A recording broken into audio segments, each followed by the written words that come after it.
श्री सद्गुरु महाराज की जय। प्रातः स्मरणीय अनंत श्री घोषित परमाराध्य संत सद्गुरु महर्षि में ही परमहंस जी महाराज का प्रवचन बिना ध्यान के समाधि नहीं। बंदौ गुरुपद कंज कृपा सिंधु नर रूप हरे महामोह तम पुन जासु वचन रवि करनिकर। प्यारे लोगों, सत्संग में सबसे विशेष बात यह है कि ईश्वर स्वरूप का ठीक ठीक निर्णय हो जाए और वह बुद्धि को ठीक ठीक जंच जाए। इसलिए उपनिषद और रामचरितमानस का पाठ हुआ। उपनिषद में ईश्वर को आत्मा कहा गया है, कहीं कहीं परमात्मा कहा है। जैसे कोई आकाश कहे तो घर का आकाश और बाहर का आकाश दोनों का ज्ञान होता है। ऐसा नहीं कि आत्मा कहने से केवल शरीर के अंदर की आत्मा जानो। जैसे कोई आकाश कहने से घर के आकाश को समझे और बाहर के आकाश को नहीं समझे, यह उसकी भूल है। उसी प्रकार आत्मा कहने से केवल शरीर के अंदर की आत्मा जानना भूल है। जिस तरह वायु सब घट मठ को भरकर उनके अनुरूप रूपों को धारण करती है। एक गिलास में भरकर हवा है, उस हवा का रूप उस समय गिलास के समान है। एक घर में व्यापक हवा घर के रूप के अनुरूप है और उससे बाहर भी है। उसी प्रकार उपमा देकर उपनिषदकार ने समझाया है कि जैसे घर और बाहर की हवा एक ही है, उसी तरह सब भूतों में और सब के बाहर एक ही अंतरात्मा है। सब भूतों का अर्थ सब जीवों का है। वायुर्थैको भुवनं प्रविष्टो रूपं रूपं प्रतिरूपो बभूव एकस्तथा सर्वभूतांतरात्मा रूपं रूपं प्रतिरूपो बहिष्य। अर्थात जिस प्रकार इस लोक में प्रविष्ट हुआ वायु प्रत्येक रूप के अनुरूप हो रहा है, उसी प्रकार संपूर्ण भूतों का एक ही अंतरात्मा प्रत्येक रूप के अनुरूप हो रहा है और उनसे बाहर भी है। आत्मा कहने से जीव दशा नहीं होती, वह सब में है किंतु सब सा नहीं है। वह मन से जानने योग्य नहीं है, मन उसका मनन नहीं कर सकता है। जैसे और वस्तु को मन जानता पकड़ता है, उस तरह उसको नहीं जान सकता पकड़ सकता है। यह आत्मा वेद वाक्यों से बुद्धि से बहुत स्मरण रहने से प्राप्त नहीं हो सकता। आत्मा से ही आत्मा परमात्मा प्राप्त होता है। जो सबके अंदर रहते हुए सबसे बाहर है, वह शरीरस्थ आत्मा से प्राप्त होता है। शरीरस्थ आत्मा एक अंतःकरण व्यापी होता है और दूसरे उससे परे होता है। अंतःकरण अर्थात भीतर की इंद्रियां। मन से कुछ जानते हो, बुद्धि से विचारते हो, चित्त से कंपन होता है, अहंकार में मैंपन का बोध होता है। इन चारों से युक्त है जीवात्मा। ये चारों इंद्रियां जड़ है, चेतन आत्मा से नीचे है। चेतन आत्मा नहीं है। क्षर नाशवान है, अक्षर अनाश है, इससे परे पुरुषोत्तम है। इसी के लिए उपनिषद में अनंत अचल ध्रुव कहा गया है। अनंत का अर्थ यदि कोई असंख्य करता है तो वह भूल है। अनंत एक से अधिक नहीं हो सकता। दो अनंत होने से दोनों का जहाँ मेल मिलेगा वहाँ ससीम हो जाएगा। जैसे घर के बाहर के आकाश का भेद जानने के लिए घटाकाश और महदाकाश कहते हैं, उसी प्रकार शरीरस्थ आत्मा के लिए जीवात्मा शब्द का व्यवहार होता है और ब्रह्मांड में व्यापक ब्रह्म के लिए परमात्मा शब्द का व्यवहार होता है। जहाँ प्रकृति का फैलाव है वह ब्रह्म है और जहाँ प्रकृति का फैलाव नहीं है वहाँ उसको परमात्मा कहते हैं। ईश्वर एक है, उससे बाहर कोई जा नहीं सकता, क्योंकि अनंत का कहीं अंत ही नहीं है। अनंत के बाहर कौन जा सकता है। परमात्मा अवर्णनीय है, बुद्धि वर्णन नहीं कर सकती है, क्योंकि बुद्धि बहुत पीछे हुई है। जीवात्मा का ज्ञान और आत्मा का ज्ञान परमेश्वर का ज्ञान है। यदि कहा जाए कि एक ईश्वर नहीं अनेक ईश्वर हैं, तो यह युक्ति संगत नहीं।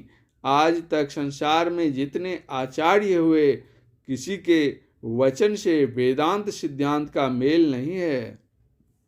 यहाँ के लोग यदि समझना चाहें तो यहाँ आकर बहुत दिनों तक सत्संग करें। वेदांत सिद्धांत में अनेक आत्मा मानता है, यह नास्तिक है, आस्तिक हरगिज नहीं। यह इस पुस्तक में 2 ही शरीर माना है, उपनिषदों में 3 शरीर माना है और संतवाणी में 5 शरीर माना है। ये पांचों शरीर उन तीनों में ही समा जाते हैं, इसलिए 3 मानो या 5। एक कोई भी ऐसा स्थूल पदार्थ नहीं जिसमें सूक्ष्म का प्रवेश नहीं, सूक्ष्म ऐसा पदार्थ नहीं जिसमें कारण न प्रवेश कर सके।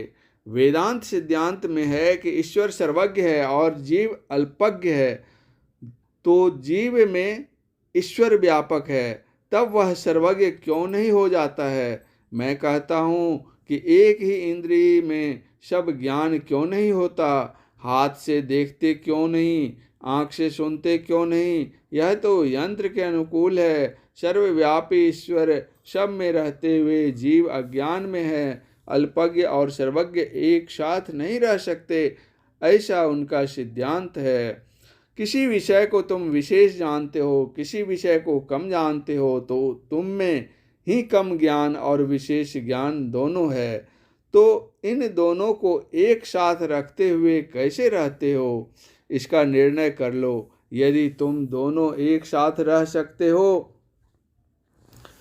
तब अल्पज्ञ और सर्वज्ञ एक साथ है, तो क्या आश्चर्य है। व्यक्ति का सर्वज्ञ होना सिद्ध नहीं हो सकता। भगवान बुद्ध ने कहा, मैं सर्वज्ञ हूँ। कितने प्रश्न उन पर हुए, कितने में वे चुप हो गए। मलिंद शाह ने नागसेन से पूछा कि तुम्हारे भगवान सर्वज्ञ थे, तब उन्होंने कितने का उत्तर क्यों नहीं दिया। नागसेन ने कहा, राजा, कितने ऐसे प्रश्न हैं जिनका उत्तर चुप होना ही उत्तर है। कितनी चीज़ें बुद्धि में आती हैं किंतु वचन में नहीं आती हैं। नमक का स्वाद कैसा होता है, इसका वर्णन नहीं किया जा सकता। अलग अलग आम को खाते हो, आम के स्वाद को जानते हो, किंतु उसको फुटा फुटा कर लिखना असंभव है। योग वशिष्ठ नामक ग्रंथ में वशिष्ठ मुनि और भगवान राम का संवाद है। वशिष्ठ मुनि ने कहा, जितने हम लोग हैं सब एक ही हैं। श्री राम ने कहा, तब आप कहते किसको हैं। वशिष्ठ जी चुप हो गए। श्री राम ने कहा, गुरुदेव, आप रुष्ट तो नहीं हो गए। उन्होंने कहा, नहीं बेटा, मैं उत्तर दे रहा हूँ, इसका उत्तर चुप है। वाह और वाष्कल मुनि का शंका समाधान होते होते अंत में वाह मुनि चुप हो गए, इसका उत्तर ही चुप है। ईश्वर अनेक कभी नहीं हो सकते। यहाँ इस संसार में एक दूसरे पर काबू रखता है। यदि एक दूसरे पर काबू नहीं रखे तो संसार की क्या हालत हो। राष्ट्रपति हैं, मंत्री हैं, राज्य में मंत्री हैं, थाने थाने में दारोगा हैं रहते हैं। इसके ऊपर के हाकिम इन पर काबू रखते हैं, तब ठीक ठीक काम होता है। धर्म में आचार्य होते हैं, वे जैसे जैसे बताते हैं लोग उनके अनुकूल चलते हैं, तो वह संस्था ठीक ठीक चलती है। यदि आचार्य नहीं हो, नियंत्रण करने वाले नहीं हो, तो संस्था नहीं रह सकती। अनेक ईश्वर मानते हैं, एक ईश्वर दूसरे से लड़ते हैं, डाका मारते हैं। यदि कहो कि एक दिन हम ईश्वर हो जाएंगे, तो जब ईश्वर हो जाओगे तब कहना। एक साधारण साधक कहे कि मैं संत हूँ, हो नहीं सकता। संत का अर्थ मैं पूर्ण मानता हूँ। एक साधारण विद्यार्थी कहे कि कॉलेज की पढ़ाई समाप्त कर दी, हो नहीं सकता। कॉलेज की पढ़ाई पढ़ते पढ़ते पढ़ाई समाप्त करे, फिर कहे। सत्संग से लोगों को यह ज्ञान दिया जाता है कि लोग बहके नहीं, ठीक ठीक रास्ते पर चले। ईश्वर का ज्ञान होना चाहिए। ईश्वर एक हैं। अनेक ईश्वर मानने से बीच में अवकाश देना होगा। बिना अवकाश के एक दो का ज्ञान नहीं हो सकता। दोनों के बीच में उसको फुटाने के लिए कुछ फांक अवश्य रहेगी। अपने शरीर को ही देखिए। आँख और कान के बीच में अवकाश के बिना पहचाना नहीं जा सकता। अपने अल्प ज्ञान में विशेष ज्ञान को दोहराओ, उचित नहीं। आत्मा एक ही है, आत्मा से प्रार्थना करो। जब एक ही आत्मा है तब प्रार्थना किसी दूसरे से करोगे। कहाँ तो काम का दास और कहाँ परमात्मा का दास, दोनों एक ही हैं। अपना गुलाम आप बनते हो। सवेरे पखाना जाते हो तो अपना मैला साफ करते हो, इसकी लज्जा नहीं। और परमात्मा का दास भक्त बनो, इसमें लज्जा। यह कौन ज्ञान है?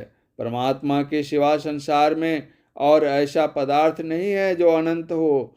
अनंत एक ही हो सकता है। विचारने से एक अनंत अवश्य सिद्ध होता है। गोस्वामी तुलसीदास जी या और कोई आचार्य झूठे नहीं। उनकी बातों को टालने से अपनी ही हानि होगी, उनका कुछ नहीं बिगड़ेगा।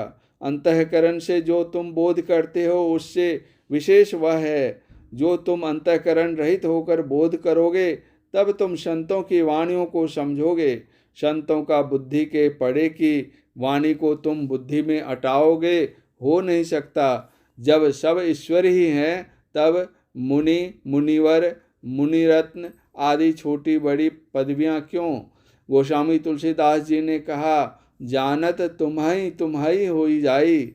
अपने शरीरस्थ आत्मा को पहचान लो, तुम वही हो जाओगे, तब फिर सभी शंकाएं मिट जाएंगी। इसके लिए बहुत शुद्ध आचरण चाहिए। इसलिए संतों ने झूठ, चोरी, नशा, हिंसा और व्यभिचार, इन पांचों महापापों से बचने को कहा।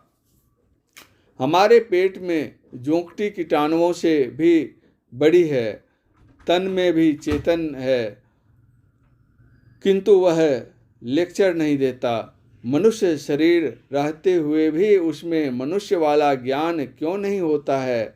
इसी तरह परमात्मा के इसमें व्यापक रहने पर भी जीव को सर्वज्ञता नहीं होती। जैसे लकड़ी में अग्नि है, किंतु लकड़ी को पकड़ने से हाथ जलता नहीं है, अग्नि को पकड़ने से हाथ जलता है। लकड़ी को भी रगड़ने से अग्नि निकलती है। इस देह में चेतन है तो इसको रगड़ने से चेतन क्यों नहीं निकलता है? तुम तो व्यक्त लकड़ी को व्यक्त लकड़ी से रगड़ते हो। यहाँ तो शरीर व्यक्त है और परमात्मा अव्यक्त है। इन दोनों को कैसे रगड़ सकते हो? ब्रह्मानंद स्वामी ने कहा कि जिमि दूध के मथन से निकसत है घी जतन से, तिमि ध्यान के लगन से पर ब्रह्म ले निहारा। श्रीमद् भागवत गीता के अनुयायी ने कहा कि अब ध्यान करने का समय नहीं है। जिन भगवान बुद्ध को ध्यान योगी कहते हैं, उनके शिष्य कहते हैं अब ध्यान करने का समय नहीं है। सारे संसार के लोग जिस अध्यात्म विद्या के लिए यहाँ आते थे, उस ज्ञान को झांप दो, उचित नहीं। गीता में सबसे विशेष कर्म योग को माना गया है। अस्थिर बुद्धि रखकर समान दृष्टि से सब संसार को देखते हुए काम करो। अपना सुख दुख जैसा दूसरे का भी सुख दुख वैसा ही समझो।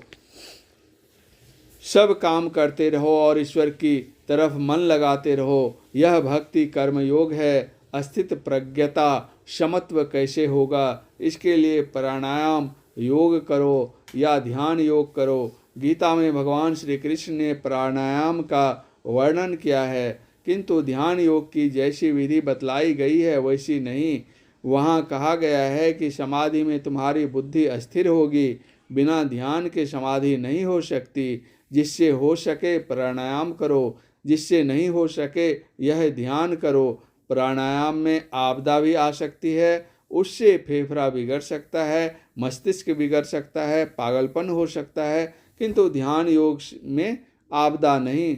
शांडिल्योपनिषद में आया है, यथा सिंहो गजो व्याघ्रो भवेद्यस्य शनैः शनैः तथैव सेवितो वायुरन्यथा हंति साधकम। अर्थात जैसे सिंह, हाथी और बाघ धीरे धीरे काबू में आते हैं, इसी तरह प्राणायाम भी किया जाता है। प्राकारांतर में होने से वह अभ्यासी को मार डालता है। नीचे के 5 चक्रों का नहीं, केवल छठे चक्र आज्ञा चक्र से ही साधना आरंभ करो, तो 5 चक्रों के जो गुण हैं वे भी आ जाएंगे। ऐसा वर्णन शिव संहिता में है। यानी यानी ही प्रोक्तानि पंच पद में फलानि वे तानि सर्वाणि सुतरामे तज्ञ ज्ञानाद भवंती ही। अर्थात पंच पद्मों का जो फल पहले कहा सो समस्त फल आप ही इस आज्ञा कमल के ध्यान से प्राप्त हो जाएगा। यदि किसी को गुरु ने सिखाया हो नीचे के चक्र से ध्यान करने का तो वही करो। गीता बहुत अच्छी पुस्तक है, जो उसके अनुकूल चलेगा उसका कल्याण होगा। भक्ति बहुत दूर तक अंदर अंदर है, बाहर में सत्संग का सहारा है।